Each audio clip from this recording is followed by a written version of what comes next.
అందరికీ నమస్కారం. నీ సహజ స్థితిలో ఉండు. భగవాన్ శ్రీ రమణ మహర్షి బోధనలు పుస్తక పఠనం 7వ రోజుకి స్వాగతం.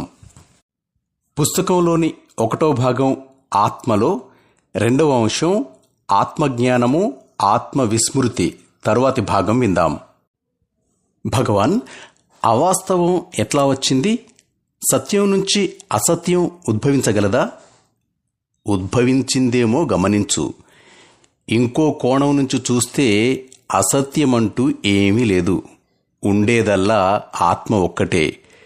ఈ ప్రపంచాన్ని, మిగిలిన వాటిని నీవు గ్రహించటానికి మూల కారణం అహంకారం. దాని మూలమేదో కనుక్కోవటానికి ప్రయత్నిస్తే అది లేదని, నువ్వు చూసే ఈ సృష్టి కూడా లేదని తెలుస్తుంది. స్వామి, ఆత్మ గురించి తెలుసుకోవటం అంత కష్టతరమవటం భగవంతుని కఠినమైన లీలేనా? ఆత్మజ్ఞానమంటే ఆత్మగా ఉండటమే. ఆత్మగా ఉనికే అంటే నీ ఉనికే. ఎవ్వరూ తన ఉనికిని కాదనలేరు కదా. కళ్ళని స్వయంగా చూసుకోకపోయినా తనకి కళ్ళు లేవని ఎవ్వరూ అనలేరు కదా. అద్దం ముందు నిలబడి నీ కళ్ళని వేరుగా చూస్తావు. అట్లాగే ఆత్మ కూడా వేరేదానిగా భావించాలనుకుంటావు. ఉన్న చిక్కంతా ఇదే. ఎప్పుడూ ఈ వేరే విధంగా భావించుకోవటానికి అలవాటు పడిపోవటం వల్లే నీ గురించిన జ్ఞానాన్ని పోగొట్టుకున్నావు. ఆత్మని అట్లా భేదభావంతో ఊహించలేం. ఆత్మని తెలుసుకోవాల్సిందెవరు? జడ పదార్థమైన శరీరం తెలుసుకోగలదా? ఎప్పుడూ నీ గురించి చెప్పుకుంటావు, ఆలోచిస్తావు. కానీ ప్రశ్నించినప్పుడు ఆ నేను ఎవరో తెలియదంటావు. నువ్వే ఆత్మవి. అయినా ఆత్మని తెలుసుకోవటం ఎట్లా అని అడుగుతావు. ఇందులో భగవంతుని లీల గాని, దానిలో కాఠిన్యం గాని ఎక్కడి నుంచి వచ్చాయి? ఈ ఆత్మని మనుష్యులు గుర్తించకపోవటం వల్లనే శాస్త్రాలు మాయ గురించి, లీల గురించి చెప్తాయి. భగవాన్, నా ఆత్మజ్ఞానం ఇతరులకి సహాయపడుతుందా? తప్పకుండాను. అన్నిటికన్నా గొప్ప సహాయం అదే అవుతుంది. అయినా సహాయం చేయటానికి ఇతరులంటూ ఎవరైనా ఉంటేగా. ఆత్మసాక్షాత్కారం పొందిన వ్యక్తి ఆత్మని తప్ప దేనిని చూడడు. రకరకాల నగలలో ఉన్న బంగారం ఎంత అని అంచనా వేసే కంసాలి వాటిలోని బంగారాన్ని తప్ప దేనిని పట్టించుకోనట్టే ఇదిను. నువ్వు శరీరంతో తాదాత్మ్యం చెందినప్పుడే ఇతర నామరూపాలుంటాయి. కానీ దేహానికి అతీతమైన తరువాత అవి కూడా దేహమంటే నీకు గల స్పృహలాగానే మాయమవుతాయి. అంటే చెట్లు, చేమలు విషయంలో కూడా అంతేనా స్వామి? ఆత్మకి భిన్నంగా ఉన్నాయా అవి అసలు? కనుక్కో. నువ్వు వాటిని చూస్తున్నాను అనుకుంటావు. ఆ భావం ఆత్మ నుంచి లేస్తుంది. అదెక్కడి నుంచి లేస్తుందో కనుక్కో. ఆలోచనలు ఇంక ఉదయించవు. మిగిలేదల్లా ఆత్మే. భగవాన్, మీరు చెప్పేదాన్ని మేధతో గ్రహించగలుగుతున్నాను. కానీ అవి అట్లాగే ఉంటున్నాయి. నిజమే. అది సినిమా వంటిది. సినిమాలో తెర మీద కాంతి పడుతుంది. దానిమీద నీడలు అటూ ఇటూ పరిగెత్తుతుంటే చూసేవారికి ఏదో నాటకం ఆడుతున్నట్లుంటుంది. ఆ నాటకంలోనే ప్రేక్షకులను కూడా తెర మీద నాటకమాడేవారిలో భాగంగా చూపిస్తే చూసేవాళ్ళు, చూడబడేది తెర మీదే ఉంటాయి.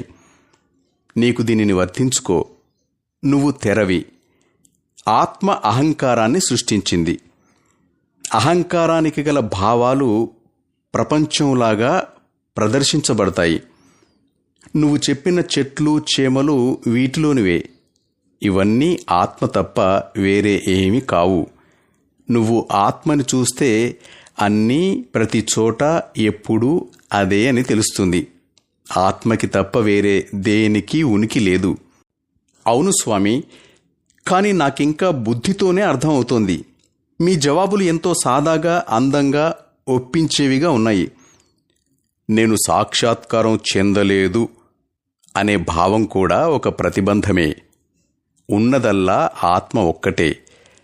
మన సహజ స్థితే ముక్తి. స్వేచ్ఛ మనకెప్పుడూ ఉంది. కానీ మనం బంధితులమని ఊహించుకొని ఆ బంధాన్నుంచి విముక్తి చెందటానికి విశ్వ ప్రయత్నం చేస్తుంటాం. ఆ స్థితి చేరుకున్న తరువాతనే ఇది అర్థమవుతుంది. ఎప్పుడూ ఉంటున్న స్థితినే చేరుకోవటానికి అంత అవస్థ ఎందుకు పడ్డామా అని మనకే ఆశ్చర్యం కలుగుతుంది. ఈ విషయం స్పష్టమవటానికి ఒక ఉదాహరణ చెప్తాను. ఈ గదిలో ఒకడు నిద్రపోతాడు. తాను ప్రపంచయాత్ర చేస్తున్నట్టు కల వస్తుంది అతనికి. కొండలు, కోనలు, అడవులు, గ్రామాలు, ఎడారులు, సముద్రాలు, ఖండాలు దాటి ఎన్నో సంవత్సరాలు కష్టపడి ప్రయాణం చేసి తిరిగి ఈ దేశానికి వస్తాడు. తిరువణ్ణమలై చేరి ఈ ఆశ్రమంలో అడుగుపెట్టి ఈ గదిలోకి ప్రవేశిస్తాడు. ఆ క్షణాన్నే అతనికి మెలకువ వచ్చి చూసుకుంటే తానెక్కడికి వెళ్ళలేదని, ఒక్క అంగుళం కూడా కదలకుండా అక్కడే పడుకొని ఉన్నానని గ్రహిస్తాడు. ఇది సరిగ్గా అటువంటిదే. స్వేచ్ఛాయుతంగా ఉన్న బంధితులము అనే భావం మనకెందుకుంటుంది అని అడిగితే నేను ఇచ్చే సమాధానం ఇది.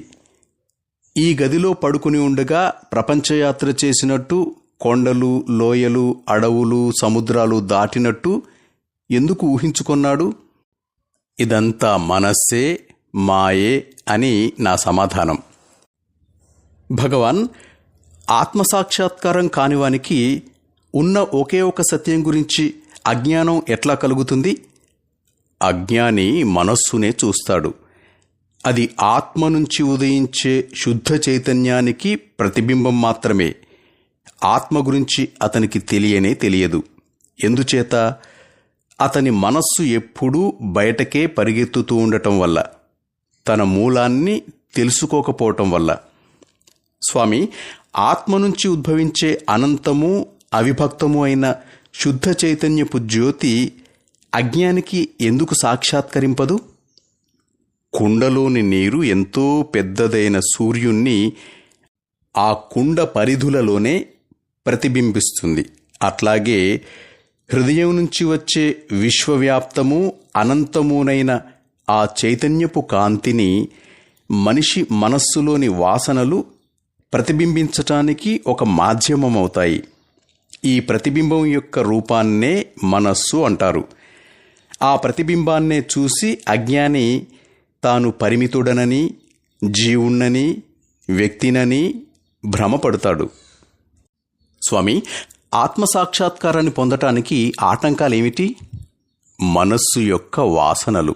మరి ఈ వాసనలని తప్పించుకోవటం ఎట్లా? ఆత్మని తెలుసుకోవటం వల్ల. ఇదంతా ఒక విషవలయంలాగా ఉంది స్వామి. ఇట్లాంటి సమస్యలని సృష్టించేది అహంకారమే. అదే అవరోధాలని, ఈ పరస్పర వైరుధ్యాలని, చిక్కులని తెచ్చిపెడుతుంది. ఈ ప్రశ్నలని లేవనెత్తేది ఎవరో కనుక్కో, అప్పుడు ఆత్మ తెలుస్తుంది. మరి ఈ మానసిక బంధం అట్లా విడవకుండా పట్టుకుంటుంది ఎందుకు స్వామి? నేను సత్యానికన్నా వేరు అనే దురాలోచన లేపటమే ఈ బంధం యొక్క స్వరూపం. సత్యానికి భిన్నంగా ఎవరూ ఉండలేరు కాబట్టి ఈ ఆలోచన తల ఎత్తినప్పుడల్లా దీనిని తిరస్కరించు. స్వామి, నేను ఆత్మను అని నాకు ఎల్లవేళలా గుర్తుండదు. ఎందుచేత? ఆత్మ యొక్క పరిపూర్ణత్వాన్ని జ్ఞాపకం ఉంచుకోవటము, మరచిపోవటము గురించి అందరూ మాట్లాడతారు. జ్ఞాపకం ఉంచుకోవటము, లేకపోవటము భావాలకి సంబంధించినవే. ఆలోచన ఉన్నంతకాలము అవి అట్లా మారుతూ ఉంటాయి. కానీ సత్యం వీటికి అతీతమైనది. జ్ఞాపకం ఉండటం, లేకపోవటం దేనిమీదనైనా ఆధారపడే ఉంటాయి. అది ఆత్మకి భిన్నం అవ్వాలి, లేకపోతే జ్ఞాపకం ఉండకపోవటం అంటూ సంభవించదు. ఈ జ్ఞాపకం ఉండటము, లేకపోవటము వ్యక్తిగత అహంకారం మీద ఆధారపడి ఉంటాయి. దీనికోసం వెతకటం ప్రారంభిస్తే అది దొరకదు. ఎందుకంటే అది వాస్తవం కాదు కాబట్టి. ఈ వ్యక్తిగతమైన నేను అనేదే మాయ. అవిద్య, అజ్ఞానం కూడా ఇటువంటి అజ్ఞానం లేదని తెలుసుకోవటమే అన్ని ఆధ్యాత్మిక బోధనల ప్రయోజనం కూడా. ఎరుక గురించి తెలియకపోవటమే అజ్ఞానం అంటే. ఎరుకే జ్ఞానం అంటే. అది శాశ్వతం, సహజం. అజ్ఞానం అసహజం, అసత్యం. మరి ఈ సత్యాన్ని విన్న తరువాత కూడా మనిషి సంతృప్తితో ఊరుకోడు ఎందుకు స్వామి? ఎందుకంటే సంస్కారాలు మాసిపోలేదు కాబట్టి. ఆ సంస్కారాలు పూర్తిగా పోయే వరకు సందేహాలు, గందరగోళము ఉంటూనే ఉంటాయి. కృషి అంతా ఈ సందేహాలని, గందరగోళాన్ని నాశనం చేసుకోవటానికే. అది జరగాలంటే వాటి మూలాన్నే పెకలించి వేయాలి. ఆ వేళ్ళు సంస్కారాలు. గురు ఉపదేశాన్ని అనుసరించి చేసే అభ్యాసం వల్ల అవి పోతాయి. గురువు మార్గాన్ని చూపి విడిచిపెడతాడు. అజ్ఞానమంటూ ఏమీ లేదని సాధకుడే గ్రహించటానికి వీలుగా. సత్యం గురించి వినటం మొదటి మెట్టు. అవగాహన దృఢం కాకపోతే దీని గురించి మననం చేసుకోవాలి, నిధిధ్యాసము చేసుకోవాలి. ఈ రెండు సంస్కారాల బీజాలని మార్చివేసి అవి ఎందుకు పనికి రాకుండా చేస్తాయి. సత్యం గురించి ఒక్కసారి వినగానే జ్ఞానోదయం అవుతుంది అసామాన్యులైన కొందరికి. వీళ్ళు ఎంతో సాధన చేసిన వారన్నమాట. సాధనలో ఇంకా ప్రారంభ దశలోనే ఉన్నవారికి ఇంకా ఎక్కువ కాలం పడుతుంది. అసలు అవిద్య ఎట్లా ఉదయించింది స్వామి? అవిద్య ఉదయించనే లేదు. దానికి నిజమైన అస్తిత్వం లేనే లేదు. ఉన్నదల్లా జ్ఞానమే. మరి అయితే నాకెందుకు గ్రహింపు కలగటం లేదు? సంస్కారాల వల్ల. అయినా గ్రహింపు కానివాడెవడో, గ్రహింపు కానిది ఏమిటో అన్వేషించు. అప్పుడు తెలుస్తుంది అవిద్య అంటూ ఏమీ లేదని. అంటే ఒక గమ్యాన్ని పెట్టుకుని మొదలు పెట్టడం తప్పన్నమాట. అంతేనా స్వామి? చేరుకోవలసిన గమ్యమంటూ ఒకటి ఉంటే అది శాశ్వతం కానేరదు. గమ్యమనేది ఉండాలి. మనం గమ్యాన్ని అహంకారంతో చేరబోతాం. కానీ అహంకారం కంటే ముందే గమ్యం ఉంటుంది. గమ్యంలో ఉన్నదేదో మన పుట్టుక కన్నా ముందే ఉంది. అంటే మన అహంకారం కంటే ముందేనన్నమాట.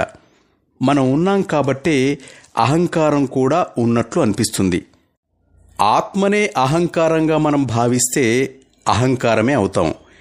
మనస్సుగా భావిస్తే మనస్సు అవుతాం. దేహంగా భావిస్తే దేహమవుతాం. భావమే ఇన్ని రకాల పొరలను ఏర్పరుస్తుంది. నీటిపైన నీడ కదులుతున్నట్టు అనిపిస్తుంది. ఆ నీడని కదలకుండా ఎవరైనా చేయగలరా?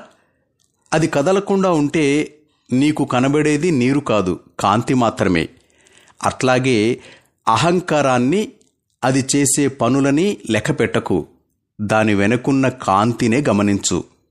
అహంకారం అంటే నేను అనే భావమే. నిజమైన నేను ఆత్మే. మాస్టర్స్, ఆత్మజ్ఞానము, ఆత్మవిస్మృతి అనే అంశం తర్వాతి భాగాన్ని రేపు విందాం.